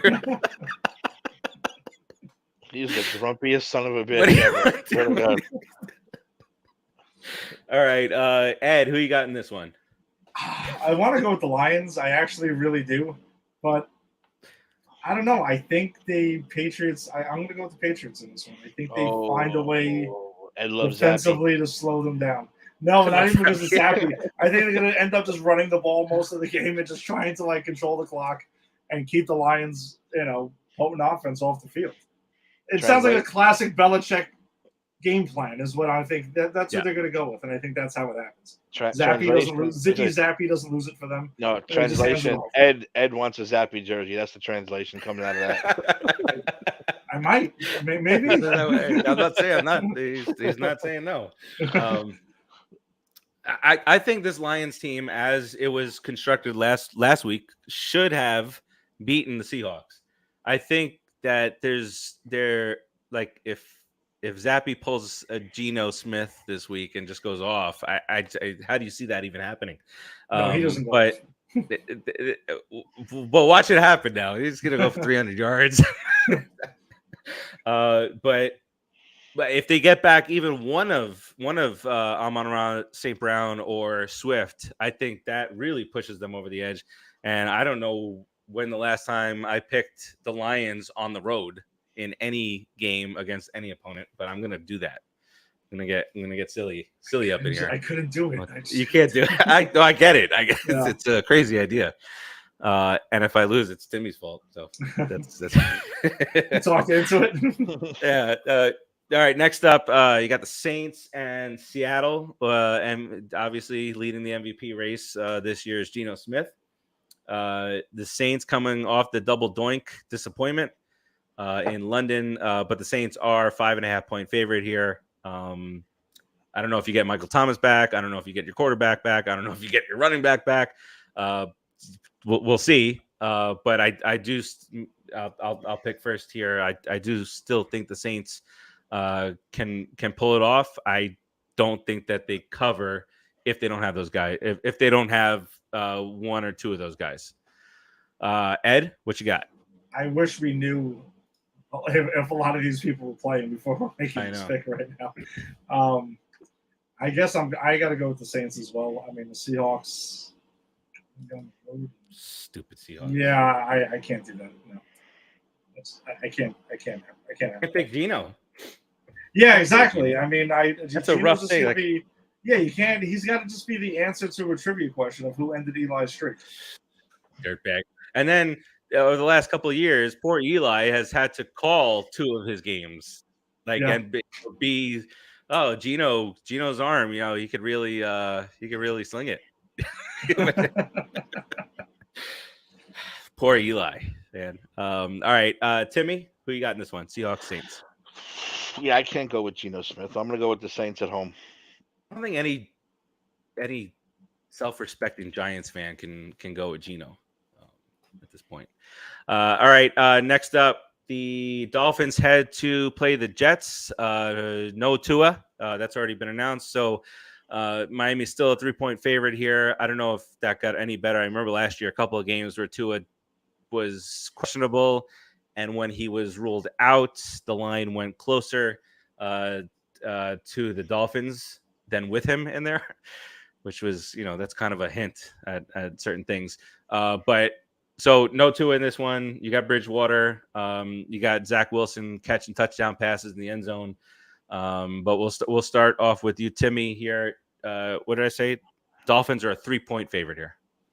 Yeah, I don't think we're ready to live in a world where the Jets are 3-2, so I'm going to go with the Dolphins. If the Jets are over 500, some shit's going on. There's an asteroid coming or a typhoon. Something's coming that we're not worried about. So I still like the Dolphins at home in that 120-degree field level. That's actually it's up there.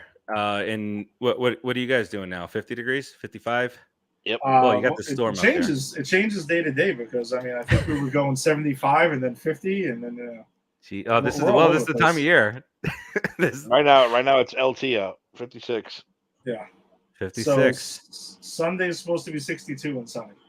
All right. We haven't seen the sun in 4 days, so it's true. Sun, the name I haven't said. Is this all Ian still?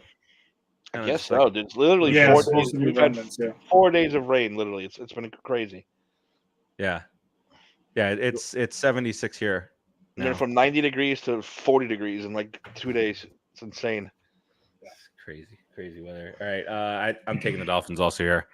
I'm not messing around with the Jets. Next up, the Falcons. Hold on. I didn't pick. Oh, you know what? I put yours in there first for some reason. Okay, well, what do you have me as? Well, I have you as Dolphins, but go ahead. Tell me the Jets. I'm gonna be honest. I actually was leaning towards the Jets. Oh yeah. I kind of think I am. I think I'm going with the Jets in this one. Well, I put Dolphins in there because I went there for Tim's column, and then when I went to Tim, I put Dolphins in Tim's spot. So I don't feel great about it. I really don't feel great about it. No, I think this is a coin flip. Of course, I go with the home team when there's a coin flip. So now I know for sure why you went with the Patriots. You can't go with the Lions and the Jets. Think about these picks that would have been spitting out of here. I'm like, listen, fucking shit can this guy quick. No, I'm gonna go with the Jets in this one. I think maybe they get a little momentum, riding their way, and Teddy Bridgewater. I wouldn't mind that. The people down here will lose their shit. I will. it'll make for a great experience down here. Yeah, so I'm going with the Jets. All right, so we got the Jets here. Bucks at home against the Falcons. They came out with their full complement of receivers against the Packers, and it just didn't work out the way they planned. But this time, different opponent coming in, a much different opponent. Cordero Patterson out. I don't know how long for about a month or so. I think I saw between 4 and 6 weeks. Maybe. Yeah, no, he's out for. Yeah, he's out for a while. All right, so this makes it all the more easier for me to pick this game. I got the Bucks here. And I don't know what Tom's going to be going through. I don't know if they cover. I don't know if Tom can cover these days. So I think Tom shows up angry, and they definitely cover in this one. angry, coming off a loss, might be going through a divorce. Who knows? He might throw for 9 touchdowns. Who the hell knows? And what's going on? His former teammate Antonio Brown. Did you see what he's been doing? That guy's psychotic. Negative, huh? A couple days ago, he posted this picture of Giselle hugging him at the Super Bowl. That was in the midst of all this stuff going on. And the other day in the pool, he just whipped it out in front of everybody. And all the pool goers. And as a completely straight man, I have to say, whoa. Because they blurred it out, but that was the blur is this big. The blur is like that. I was like, AB, good for you, my man. Oh man! So he paid an extra $50,000 for the blur to be out a little bit. You see RG3's quote, which is actually pretty funny. No, I didn't see it. He said, "My man AB showed more D than the Lions and the whoever." He said, "I was like, oh my god." Yeah, he's been pretty good. Yeah, he has been. RG3 as a commentator. He says he pushes it. Too bad he couldn't throw more than 10 yards. He might have been something. Or if he had a team that cared about him. Yeah. Remember what his ankle, right? And they just kept on sending him back out there. And then he went to Baltimore. That ESPN. That's where he belongs. All right, so I got the Bucks here. Timmy? Yep, the Buccaneers. Tom's thinking about half right now. Half. He's about to lose half of everything. 3 of his Super Bowl trophies are going to be with Giselle pretty soon. His rings. Do they both get out? Do they both get half of each other's? What happens in this situation? Didn't she actually have immensely more money rich than him? people. If she gets the kids, that's the tipping point. And don't forget, he's already paying. He's already paying one supermodel alimony. I mean, child support. Now he's got to pay another one. So her net worth is $400 million. Jesus Christ! And Tom Brady's net worth is $250 million. So he's going. That's because he took all those. That's because he took all the pay cuts to get the rings. $400 million, $650 million combined. Get out of here. Brett Favre. By the way, Brett Favre. Why couldn't he just do what he like everybody else does? When celebrities want to get something done, they talk to their other celebrity friends and say, "Hey, this is what I was thinking about doing. Interested? No? All right. Let me steal all this money from Mississippi. That's Plan B. It's like Triple H says, there's always a Plan B. You know, let's steal money from cancer-ridden kids and poor people. All right. Next up, the Commanders and the Titans. Tennessee is a 2.5-point favorite here. It's actually in Washington. So Tennessee gets a 2.5-point deal there. We'll start with you, Ed. This is a rough one. Jesus. I'm going to go with Tennessee. I can't go with the Commanders. I'm sure they're going to win eventually at some point. But, yeah, they're pretty rough. I'm going to go making us look bad. The dominant NFC East. And the Commanders 1-3. They didn't get the memo today. The loopy-looking dragon. Yeah. All right, Timmy. Who you got in this one? Yes, the Commanders will remember the Titans. Titans. The Titans. The Titans. All right. This is nice. I think somebody's going to be knocked on their ass many, many times in this game. The 49ers head to Carolina to play Baker Mayfield and those vaunted Carolina Panthers. San Francisco 6.5-point favorite here. I got that. I got a whooping. I put money over 6.5 on the number of sacks that's going to take place on Baker Mayfield this coming week. So I got San Francisco. Timmy, who you got in this one? San Fran. Rice-A-Roni. That's what comes to mind. I don't know why. Ed? San Fran romp. And Sam Darnold starting next week. Yeah, exactly. Oh, that would be parlay it. Like we will do like a party. We'll have a Pop Culture Pros party. We'll go live immediately. Breaking news. All right. Eagles at Eagles at Cardinals. Eagles 5-point favorite. Cardinals have played a little bit better than what I thought that they were gonna play this year so far. But Eagles have been just ridiculous and on another level so far. They haven't been playing the greatest of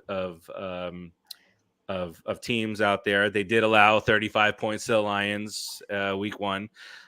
So while I don't think that they'll just shut down the Cardinals, I think the Jags put up, was it 21 on them later on in the game. But I do have the Eagles in this one, and I'll take them to cover.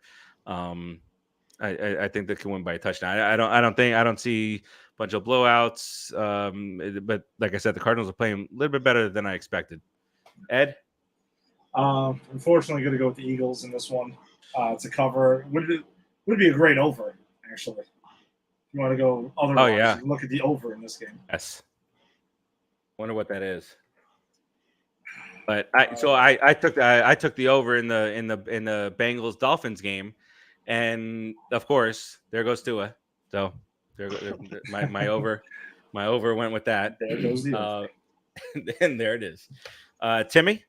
Yeah, Timmy? stupid fucking Eagles. I hate them, but whatever. Ryan Their Hom day, sucks. their day of reckoning will come. Yes. Late. We play them like 2 out of 3 weeks, right? Or something like that towards the end of the year. I think it's 49, by the way. 49. 49 is the under and over. That's not bad No, it's not. I'm kind of shocked. At actually. all. I thought it'd been like 54 or something. If I would have had a guess, I was going about 52. Yeah. Wow. All right. All right. Next up, we got the Rams taking on the Cowboys. There will be no Dak Prescott, no matter what the owner of that team says. He's been talking for the last couple of weeks. This might just going to be 2 weeks, so we'll be back. And remember, we looked at the schedule, and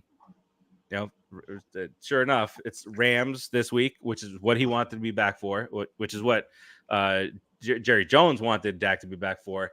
And I think next week they have the Eagles or the week after. So that's really I think actually it's week 6. So it's next week. So Jerry Jones, of course, would want somebody to come back from a fractured hand in time to play the Rams and the Eagles. Why not? But let's start off with you, Timmy, on this one. Cowboys at the Rams. Rams are a 4.5-point favorite here. Might be the last we see of Cooper Rush. I don't like this game at all. Like at all. I'm not impressed with the Rams at all. I think they look like shit. They look like ding dongs. Oh my god. Huh? But just the same way I can't live in the world where the Jets are 3-2, I can't live in the world where Cooper Rush is 4-0 as a starter. So I am going to say the Rams bounce back this week and they get the win. Yeah. I'm going to go with the Rams. It could go either way. It could go either way, but that's where I'm going. I look with the Cowboys defense is just ridiculous. But there's nobody on this earth that can cover Cooper Kupp. There's not one person alive in this world that can cover him.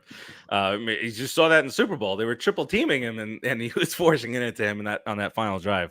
And then their backfield's a mess with Akers, who was supposed to be this beast, and he's not even playing. They don't even let him sniff the field most of the time. But it's in LA. They got to bounce back from this. Stafford's got to come back from that shit fest from yesterday. So I have the Rams. And screw you, Cowboys. Ed? Yeah, I can second that. Third that. But yeah, to quote Tim, Ramalama Ding Dongs. The Ding Dongs. All right, Sunday night game. Good. Or at least on paper, it looks like it'll be good. It's the Bengals heading to Baltimore. Play the Ravens. Baltimore is a 3-point favorite in this one. This is about as tough a matchup as you can have this week to pick. And yeesh, I'm going to start, and I will go with Baltimore simply because they're home. And until the offensive line of Cincinnati can show it for a couple of games in a row, I'm not buying it. So I'm going to go with the Ravens on this one. Ed? Yeah, I think the Ravens. I think the Ravens go ahead and bounce back. Bengals, I don't see them ripping off 3 in a row either. So Ravens at home, cover the 3. Tough place to play. Yeah. And the Bills struggled to put up 20 points there. Mm-hmm. Tim? Yeah, I gotta go Ravens too. Yeah. I don't want to, but I have to. That Hollywood Brown trade has really worked out for Arizona. In a big way. And then you got what's his name coming back week 7, Hopkins. So Arizona has surprised some people early on. Is the feel, and then once you get Hopkins back, now you got Brown and Hopkins 1-2, and then Rondell Moore or AJ Green or anybody at 3 and 4. So get a little bit better for the Cardinals. All right, Monday night. Looks like a foregone conclusion here is what I'm going to say. The Raiders at the Chiefs. I don't know what the hell, man. The Raiders are they cannot put anything together. You got Devontae Adams on your team now. Renfro's out with a concussion. He's big. He's big on that team. Got tight end out there, and Jacobs running for 128 yards. That's once in a blue moon. Don't count on that happening all the time. But I just don't get it. I don't. The Raiders are just. They're 1-3 now. Going to be 1-4 after this week. So I have the Chiefs. It's in KC. The Raiders. I don't see. I know that there's been some bumpiness Chiefs Raiders over the years, but I don't know. I for some reason I feel like this Chiefs team is even more well balanced than those Chiefs teams of the last few years. So I'm going to go with the Chiefs here. I think they also cover. This is a good one to throw in a tease with any number of other. San Francisco 6.5. You throw up 6-point tease in there, you can get KC at by one. You can get San Francisco 0.5 point there. The Bucks 2.5. There's a lot of different ways that you can go about creating a nice parlay that you will lose at the end of your. Always so confident. That guy yesterday. He lost that last leg. He had the Rams. He picked every money line. He put I don't know if it was $10 or $30 down on it. Could have won 73,000. Could have cashed out after Sunday for 20 some odd thousand. Didn't, went for the whole thing, and then the Rams lost. I can't even imagine. He's probably getting divorced right now. The wife found out what he did. All right, but let's go around here. Chiefs Raiders. Timmy, How is this only 7? yeah, That's the shocking part of this. How is it only 7? I think it's the fear of Devontae Adams. I think it's the potential of what Devontae Adams can do to hold it to set. That's just my thought. I can't. Maybe if they were in the Death Star, maybe you'd throw up a 7. But Yeah. I think the Chiefs win, and they're going to win big. So I got KC. Big. Yeah. Chiefs. I don't even have to ask Ed. Yeah, come on. That's. Besides like your ass, if you know. No, I agree. They win big, and like you said, the Chiefs look somehow more. I was talking about this earlier. They look more dangerous potentially than they have been in the last couple of years because they are, as Thanos would say, more balanced, perfectly balanced. More balanced, as and all they things are should be. inevitable. Yes, they are inevitable. We'll see if the Bills have anything to say about that this year. But we covered a lot of stuff here. Ed, appreciate you jumping in here, but let's go round robin as we close out this bad boy. We appreciate Dave's input as well today. But we'll start with you, Ed, as we go round robin to get up on out of here. Yeah. Listen, for me, the story of the night was what we kicked off with. Judge hitting a 60-second home run. Tremendous, just witnessing baseball history, all around, clean record, all of that stuff. But yeah, no, that was it. We got to talk some Brett Favre wackiness again, and got to do the picks live. Just it's very different live when you kind of just got to go right live. So, we'll do it live. Fine, we'll do it live. No, thanks for having me. It's a blast. Whenever you guys want, I'm available. I'm down. Yeah, for sure. Yeah, for sure. If you're not doing one of your other shows or at a sporting event or madness. Playing softball, there's a lot of shit going on, dude. There's a lot of shit going on. All right, Timmy, what you got for us on the way out? Go Giants. I don't think it's going to happen, but you never know what's going to happen on the London pitch. You never know. It might be pitch. There you go. Look at this guy with the lingo. The pitch might put us all on equal territory. You never know what's going to happen. But yeah, I'm happy for Judge too. I'm happy that it's over. They can relax. Maybe give him a day off now and be like, "Look, dude, just relax, dude. You're good for the playoffs." And yeah, so that's it. Go Giants. Go Yankees. Shut up, Terzio. Terzio's in his fourth dream by now. Good. Yeah, so that'll do it for us. So look, we have a ton of contests and giveaways now up on the site, popculturepros.com. A lot of Halloween ends out there. If there are, sorry, New York. I know. But there's a certain, there's another website out there that posts these type of things on Facebook. No issues with it. But I noticed that they don't have, they might be a bigger site, but they don't have some of the cities that we have. So I noticed that a lot of Florida fans were disappointed on that particular website. So if you're from Miami or Tampa or Orlando, there's a contest up right now. You don't have to go to that bigger website to get your passes. You could do it right here, as well as 30 other cities, not including New York. I don't know what New York is doing. And screenings are all wacky and stuff. I don't know what's going on up there. We got two baseball playoff teams. We got two. I know. There's a lot going on, man. Come on. I know. But the bets are just of it there. If you're looking for shows, Granny's Peach Tea last night. You can rewatch. Go back and watch any shows that have been on. Just Too Sweet tonight. You had Unsportsmanlike Conduct tonight. Do we have anything going tomorrow? I don't think so. No, we have our vacated spot because She-Hulk bumped us off on Wednesday. Yes. So we bounce around. Yeah. Damn She-Hulk is screwing our schedule up. The latest episode of Am I on the Air should go up in just about an hour. So that'll go up. Might go live tomorrow on Facebook.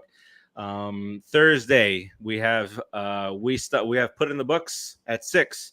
We have We Stomped You Out at 7:15, and at 8:30 we have Skyline Reviews. So that's a jam packed to make up for lack of action on Wednesday. And then on Friday, what do we have on Friday, Timmy? Friday. Oh, I keep saying it every week, but someone always screws me. But I'm hoping we get Shooting the Sith done on Friday. Who do I have to go talk to? Believe me, I'm fighting with a lot of people over this, but yes, hopefully, because A to Z will not be taking place this week. Eric's taking a week off. I'm gonna try to get it in that slot so we can do it. Talk about Rogue One and then the first. Well, now 5 episodes of Andor we got to go through. So I'm hoping that's Friday. I'm not saying yes because something always screws me. But Friday-ish is what we're saying here. Friday-ish. We had the ish. And then Saturday, I'm hoping to do a Extreme Rules pay-per-view pre-show. I saw Dave was in on that. So we'll see. That'll be sometime Saturday afternoon, probably. And then the madness starts all over again next week. Full slate of shows. Ed, you want to? Yeah. So I mean, I'll tell you now. I'm gonna have to. I guess it looks like I'm pulling a doubleheader on Monday, so it'll be Empire 161 at 7:00, and then Granny's Peach Tea at 8:30, where we'll be talking about the latest episode of She-Hulk, and Marvel Studios' Werewolf by Night, which drops on Friday, and it's getting some awesome reviews. So can't wait to talk about that. But yeah, the new episode we were talking. Jason and I went back to 2005 and watched the sci-fi original Man-Thing, which is a character that's appearing in Werewolf by Night, but of course we got to go back and look at the crappy version. So of course, yeah. So watch that and come check out our thoughts on it. All right, so perfect. There's also there's news and there's rumors flying around that a show that used to be a weekly show on this network could possibly be returning next week. We'll see. I don't buy it. Yeah, I might turn blue in the face, but if if I hold my breath for that, and then we'll finally next week we're going to be bringing on the Black Lincoln Collective podcast. That's going to come on. They're going to record on Wednesdays, and we're going to pop them on live Thursday mornings. So that'll be what we do there. The network is growing, and if you're watching live or recorded and you want to be a part of it, reach out. Let us know. We're here. Want to grow. Want to be in your living rooms. At Facebook watch. If you guys, that's how I used to watch on the big TV on Facebook all of the shows, but they took that app away now, so I can watch on YouTube. So There's an alternative. All right, so that'll do it for us this week. Ed, once again, appreciate you coming on, tagging in for Dave, and Tim. Appreciate you here as always, my friend. So until next week, we'll keep you up to date in the group, all the goings on in the league, and what you should be doing with your fantasy team this week. So keep an eye on all that stuff. Good luck to you, and we'll talk to you next week. Peace out. Peace.